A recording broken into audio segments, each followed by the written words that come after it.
আল্লাহ পাক রব্বুল আলামিন আমাদেরকে দয়া মায়া করিয়া মহব্বত করিয়া মহব্বতের দৃষ্টিতে আমার প্রতি রাখিয়া মহান আল্লাহ পাক রব্বুল আলামিন আমাদের সকলকে মুসলমানে বলে জন্ম দিয়েছেন। এই জন্য সকলে শুকর আদায় করি, বলি সকল আলহামদুলিল্লাহ। আলহামদুলিল্লাহ।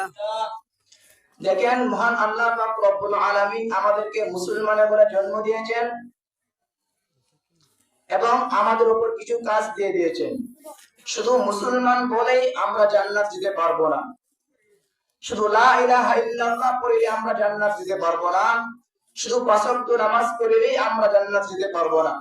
আল্লাহ রাসূল সাল্লাল্লাহু আলাইহি ওয়াসাল্লাম হাদিসে মধ্যে বলেছেন, বুনিয়াল ইসলামু আলা খামস ওয়া ইকামিস সালাতি ওয়া ইতাইজ যাকাত ওয়াল হজ্জ ওয়া সাওমি রমাদান। ইসলাম হলো পাঁচটি বিষয়ের উপর। এক, শাহাদাতু আল্লা ইলাহা ইল্লাল্লাহ ওয়া আন্না মুহাম্মাদুর রাসূলুল্লাহ। এই কথা বিশ্বাস করা এবং সাক্ষ্য দেওয়া এবং নিজে মানা যে মহান আল্লাহ পাক রব্বুল আলামিন সকল বিশ্ব জগৎকে সৃষ্টি করেছেন, তার ইলাহ, তার ব্যতীত আর কোনো মাবুদ নেই, তার ব্যতীত আর কোনো খোদা নেই। এটা হলো ফরজ। এটা যে অস্বীকার করবে, যে না মানবে, যে ইয়াকিন না করবে, তার ঈমান থাকবে না। আর সেই ব্যক্তি ঈমানহীন অবস্থায় যদি মৃত্যুবরণ করে, আল্লাহ না করুক, সেই ঈমান অবস্থায় মৃত্যুবরণ না করার কারণে, ঈমানহীন অবস্থায় মৃত্যুবরণের কারণে তার আজীবনের জন্য জাহান্নামে থাকতে হবে। মিয়া, একটা হলো চিরস্থায়ী আর একটা হলো অস্থায়ী।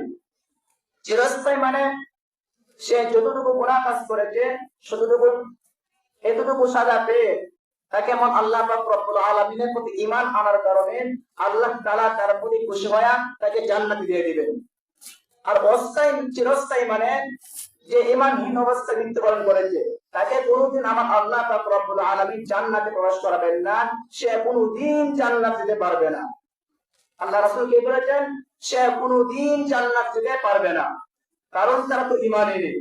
আর যে ব্যক্তি, যে মানুষ ঈমান অবস্থায় মৃত্যুবরণ করবে, সে যদি দুনিয়াতে বসবাস করতে গিয়ে কোন অপরাধ করে থাকে, কোন মানুষকে কষ্ট দেওয়া থাকে, জবান দ্বারা, হাত দ্বারা, তার চরিত্র ব্যবহার দ্বারা যদি কোন মানুষকে কষ্ট দেওয়া থাকে, তাহলে সেই কষ্টের কারণে, সেই গুনাহ কারণে মহান আল্লাহ রাব্বুল আলামিন তাকে জাহান্নামে দিবেন। এবং ঈমান থাকার কারণে, আল্লাহর প্রতি বিশ্বাস থাকার কারণে, ইয়াকিন থাকার কারণে, লা ইলাহা ইল্লাল্লাহ পড়ার কারণে একদিন না একদিন আমার আল্লাহ রাব্বুল আলামিন তার প্রতি খুশি হয়ে তাকে জান্নাতে দিয়ে দিবেন। তো মুহতারাম হাজির, আমরা কি বললাম? আল্লাহ রাসূল হাদিসে মধ্যে বলেছেন ইসলাম পাঁচটি বিষয়ের উপর।